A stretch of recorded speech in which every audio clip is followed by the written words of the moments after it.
Vamos lá, guerreiros, dando continuidade à nossa demanda. Lei 6.174 de 70, aula 2 agora, tá? Curitiba sendo Curitiba, né? Fui lá buscar um casaquinho, meu bem. Bom, nós combinamos que a partir desse encontro nós vamos falar acerca da vacância do cargo público. Lembrando que vacância é o cargo fica vago, diferentemente do provimento. Provimento, eu crio. Vacância, deixa vago. Então, possibilidades de vacância, artigo 123. Exoneração, demissão, promoção e acesso, transferência, readaptação, aposentadoria, nomeação para outro cargo, ressalvado as possibilidades que pode acumular, falecimento. Então, vamos começar a brincadeira aqui, gente.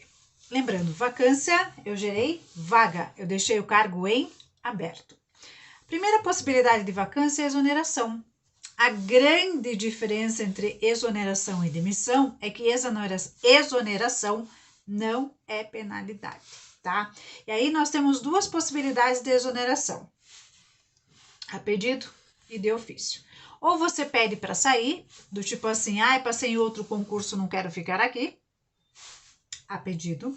De ofício é quando a administração ela deve efetivar a exoneração. Quando não satisfeitos os requisitos do estágio probatório ou bonitinhos não entraram em exercício na data prevista. Tipo, comeu bola lá no prazo de entrar em exercício, Dio santo, né? Não dá. Já a nossa demissão é uma penalidade que vai ser tratada por, obviamente, um regime específico aí, um regime disciplinar, tudo bem? Então, a grande diferença entre exoneração e a demissão é demissão penalidade, tudo bem? Promoção e acesso, lembra que nós já vimos a promoção, acesso, transferência?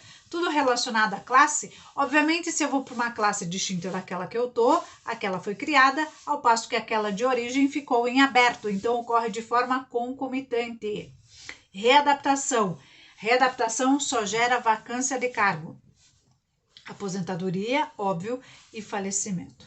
Então, gente, a vacância, vamos combinar, é bem... Eu tô olhando aqui porque minha cachorra não tá parando aqui, sabe? Minha pet tá ali, ó, tentando, né? E ela faz um barulhinho, então, gente, vacância é bem mais tranquilo, né? Quando a gente já passou lá pelas formas de provimento de cargo, tudo bem? Então, agora vamos lá para a figura do regime de trabalho, artigo 53. Aqui nós vamos nos deparar com coisas do tipo que não é mais cabível, do tipo assinar folha a ponto. Claro, hoje é digital, mas tudo bem. Bom, gente, o chefe do executivo vai determinar o regime de trabalho, tá? Lembrando, regrinha básica de vocês. Então, claro, gente, que quando a gente trata de serviço público, para cada tipo de trabalho, nós temos um regime de trabalho, tá? A frequência do serviço será apurada através do ponto ou pela forma determinada pelo chefe do executivo, quando o funcionário não é obrigado a ponto. Geralmente, cargo em comissão ou quem tem função de chefia não é obrigado a ter ponto. Na época ponto, hoje nós já temos a digital, tá? E aí explica o que é ponto, é o controle diário, blá, blá, blá, aquelas coisas lá que vocês já sabem. Mas o que eu quero chamar a atenção de vocês aqui? Regime de trabalho integral e dedicação exclusiva. Isso é bem pontual, tá? O regime de trabalho integral e dedicação exclusiva, artigo 56, aí para vocês acompanharem, poderá ser aplicado no interesse da administração. Quando que isso pode ser aplicado? O próprio legislador já trouxe as possibilidades. Aos que exerçam atividade de pesquisa, atividades científicas, olha lá, galera.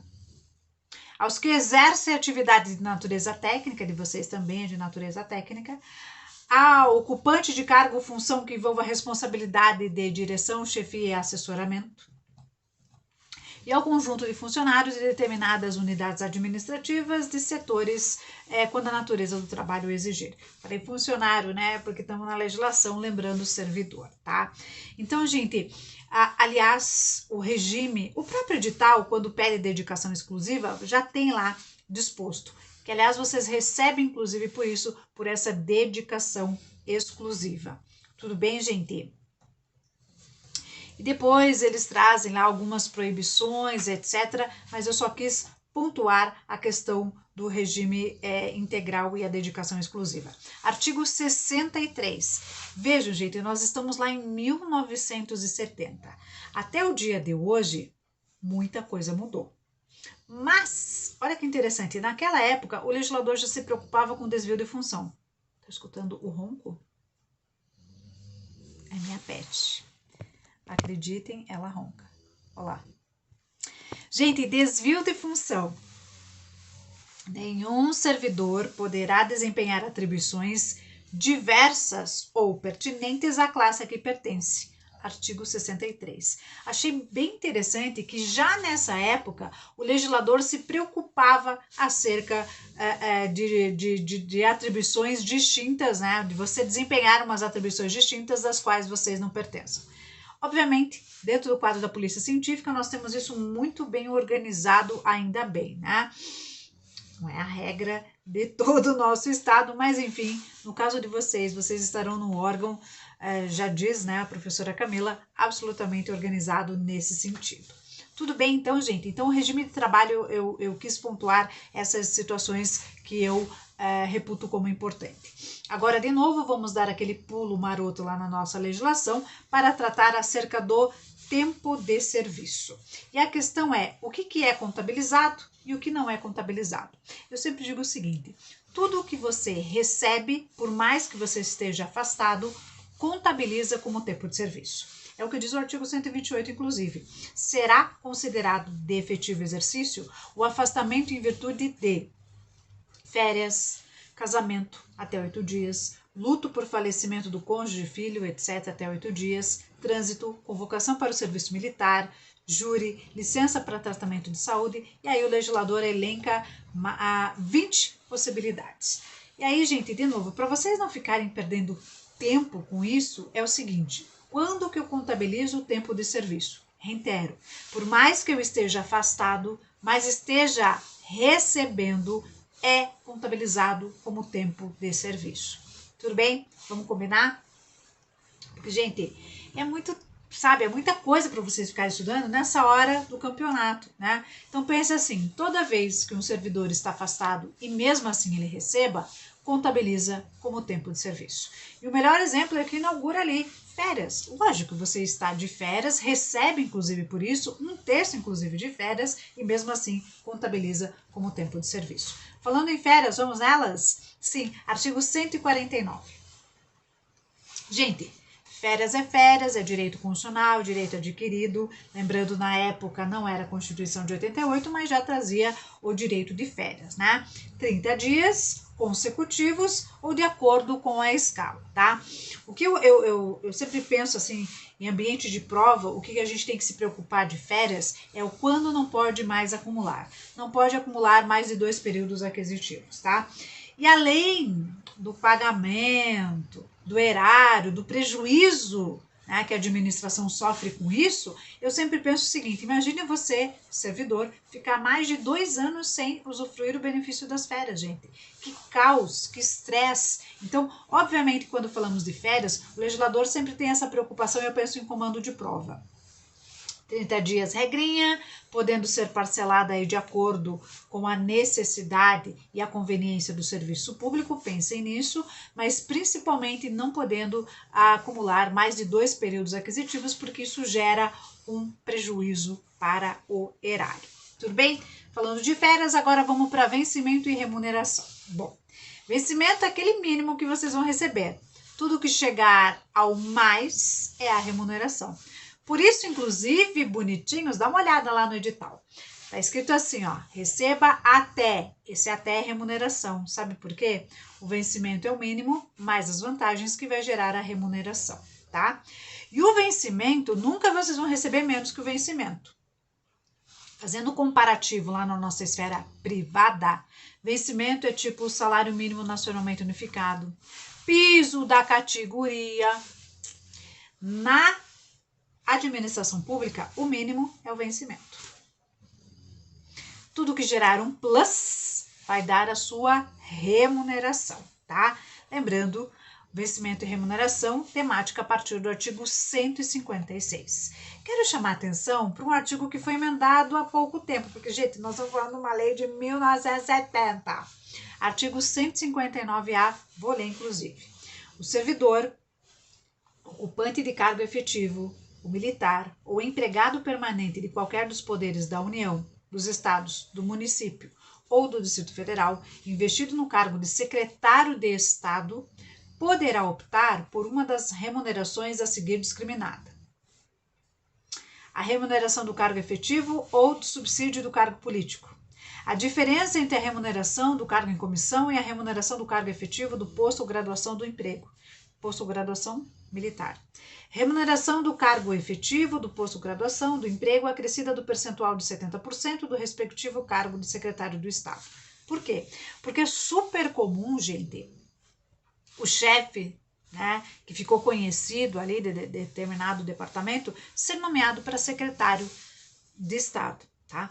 Super comum, por exemplo, na Polícia Militar, né? Já tivemos secretário de Segurança Pública, policial militar, lá um comandante, um tenente, coronel, coisa do tipo assim, não vamos entrar no mérito.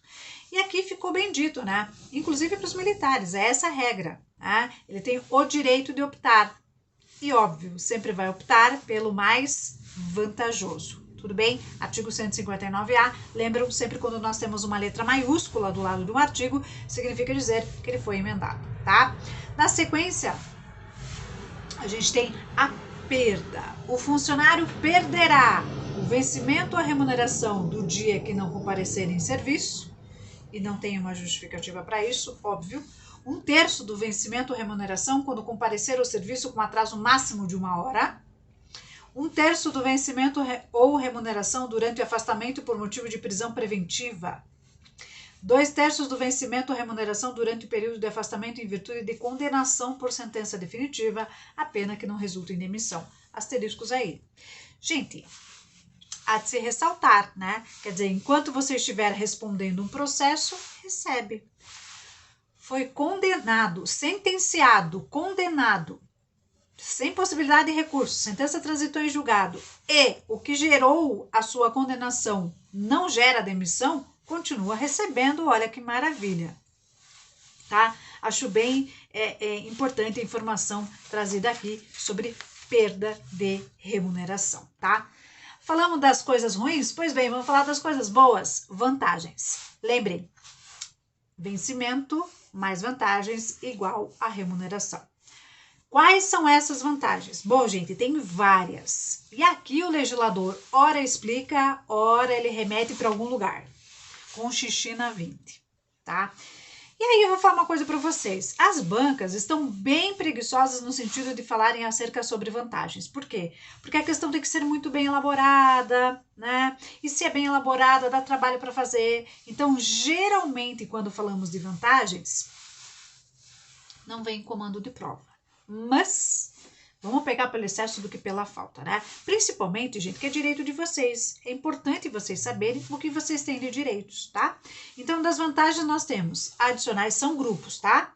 Adicionais, artigo 169, elenca as vantagens. Adicionais, gratificações, ajudas de custo, diárias, salário família, auxílio para a diferença de caixa. Isso existia. Auxílio doença. Tudo bem? Aliás, gente, falando de vantagens, etc., eu até tinha anotado um negócio aqui. Ai, fiança. Gente, vamos dar um parênteses aqui, vamos voltar lá no artigo 42. Lembra que nós comentamos que existem coisas inconstitucionais e tal? Olha, existe no estatuto de vocês o Instituto da Fiança. Artigo 42. O funcionário nomeado para cargo cujo provimento dependa de prestação de fiança não poderá exercício sem prévia satisfação dessa exigência. A fiança pode ser prestada em dinheiro, título de dívida pública, apólice de seguro de fidelidade. Olha.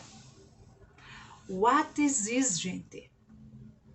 Não está vetado, mas, gente, isso é até uma vergonha disso vir em comando de prova. Tá? Então, me desculpa a gente voltar na legislação nesse sentido, mas é que às vezes você pega e faz a leitura na íntegra, né, da lei E eu fiz questão de trazer a lei seca para vocês fazerem até uma leitura, para se familiarizarem, claro. E aí vocês falam, nossa, o que é isso? Pois bem, existe, mas possibilidade quase nula de vir em comando de prova no concurso público. Tudo bem, minha gente? Agora sim, vamos retomar as nossas vantagens a partir do artigo 169. Lembram que nós temos grupos, né? Começando com os grupos dos adicionais lá do artigo 170, tá?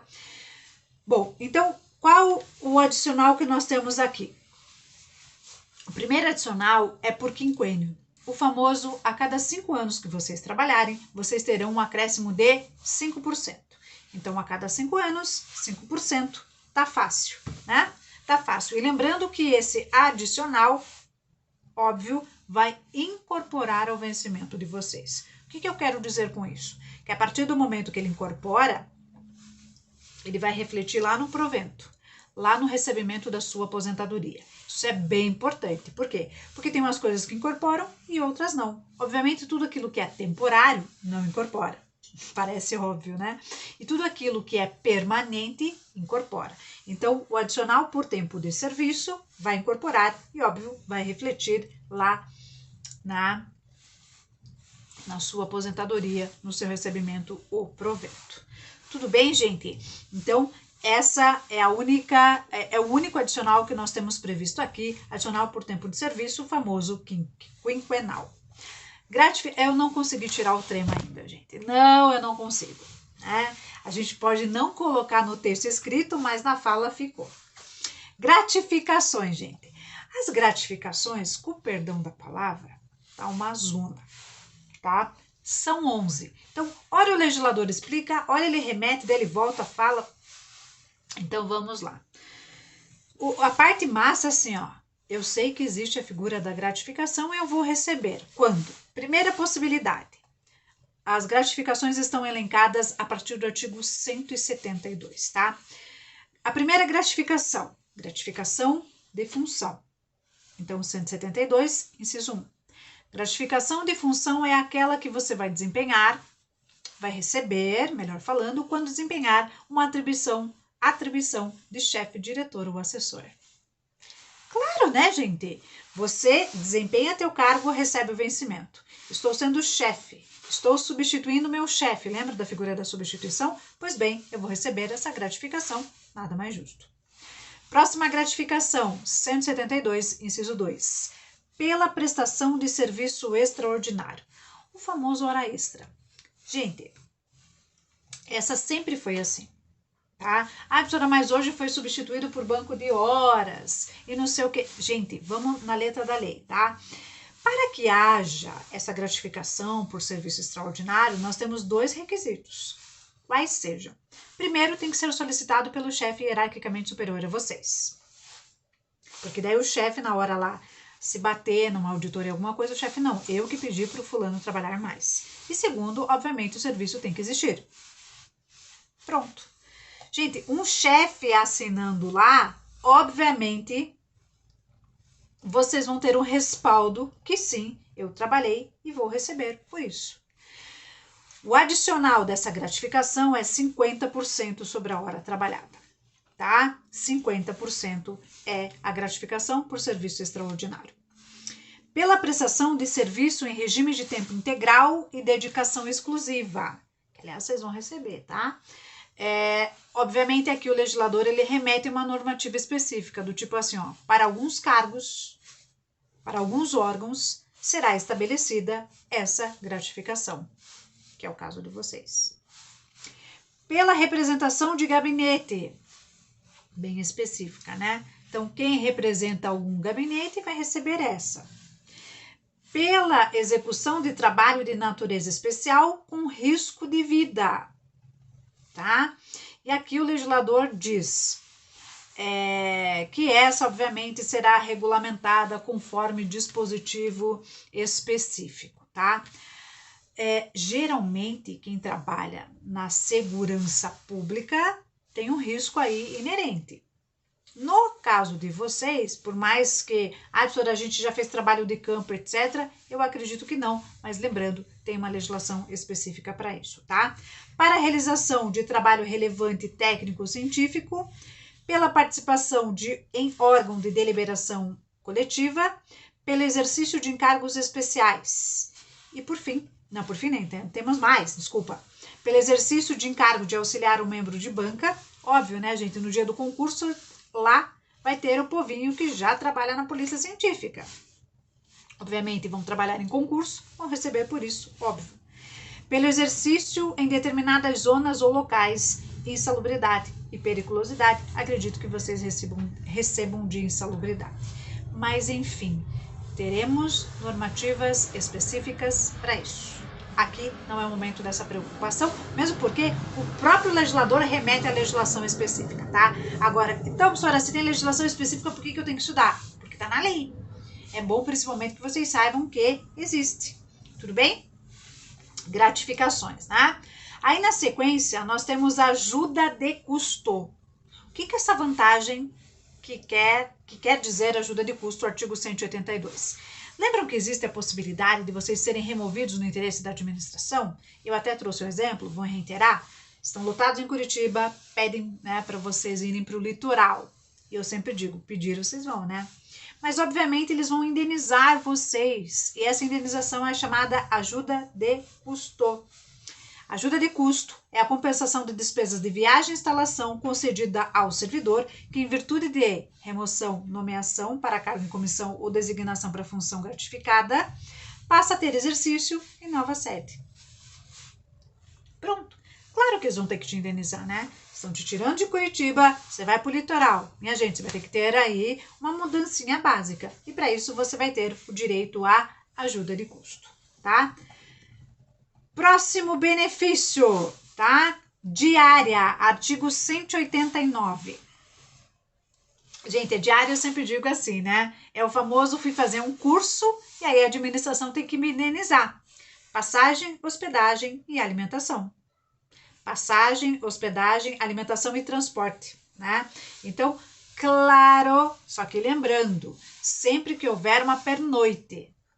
Porque assim, professora, eu fui fazer um curso na região metropolitana de Curitiba, bonitinho, dá para você ir e voltar tranquilamente, né? Então aqui não há de se falar, por exemplo, em hospedagem, tá? A diária já deu o que falar por muitos lugares aí, cartão corporativo, sabemos bem, mas lembrando, é uma vantagem que é direito do servidor, artigo 189, tá? Salário família.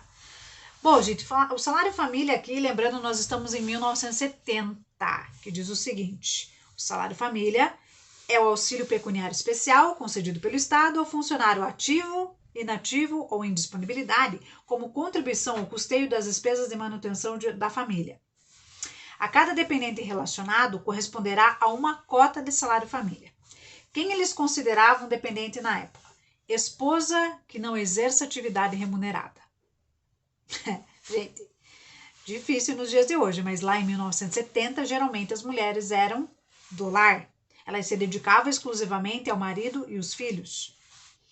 Filho menor de 21 anos e filha enquanto solteira. Que coisa mais histórica, atendendo inclusive o dispositivo da época, que era a ditadura militar. Filho inválido de qualquer idade. Filho estudante que frequentar curso secundário superior até 24 anos de idade que não tem atividade remunerada e outros dependentes assim previstos em lei, tá? Professora, e aí como que vai ser? Ai, Jesus, tá? Tem mais uma observação. Se ambos, pai e mãe, trabalham no estado, a cota será paga somente a um, tá?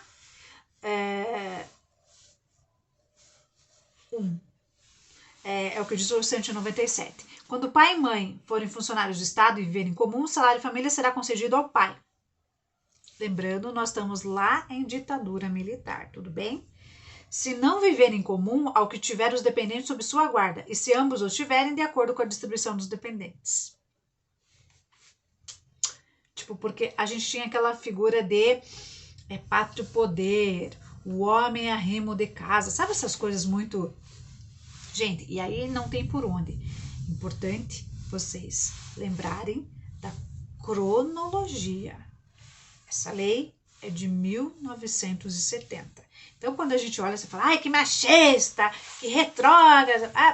Mas lembre, é de 1970, absolutamente compatível com a realidade da época, beleza? Outro benefício, gente, auxílio para a diferença de caixa. Tinha isso, tá? Ao funcionário no desempenho de suas atribuições, que lidar com o numerário do Estado, será concedido um auxílio financeiro. Hoje não precisamos mais falar sobre isso, né? Artigo 201. 202, auxílio doença. Após cada período de 24 meses consecutivos de licença para tratamento de saúde, o funcionário terá direito a um mês de vencimento. Por quê? Até para evitar aquela questão de aposentadoria compulsória a partir do momento que fica tanto tempo de licença para tratamento de saúde. Na época, tinha algumas doenças consideradas graves que geravam aposentadoria por invalidez e outras não. E se a gente for ver até, né, na época, o que era uma doença grave não passível de recuperação? Tuberculose. Hoje a gente fala tuberculose e fala, nossa, pois é, gente, mas lembrem, e reitero, eu estou sendo repetitiva, eu sei mais da cronologia, tá? Auxílio funeral. O auxílio funeral será pago em razão do menor vencimento recebido na carreira do servidor, tá? Lembrando, aqui, gente, o servidor pode ser ativo ou inativo do Estado, tudo bem? Então, ele já era aposentado, faleceu, a família tem direito de receber auxílio funeral. Só que detalhe, o menor vencimento da carreira. Só para vocês entenderem, ele se aposentou com 7 mil, mas ele começou a carreira com 4, o auxílio funeral será com base nesse valor. Tudo bem? Então, esses são os benefícios quando tratamos acerca das vantagens do servidor, tá? Estamos em cima do laço, eu tô vendo, não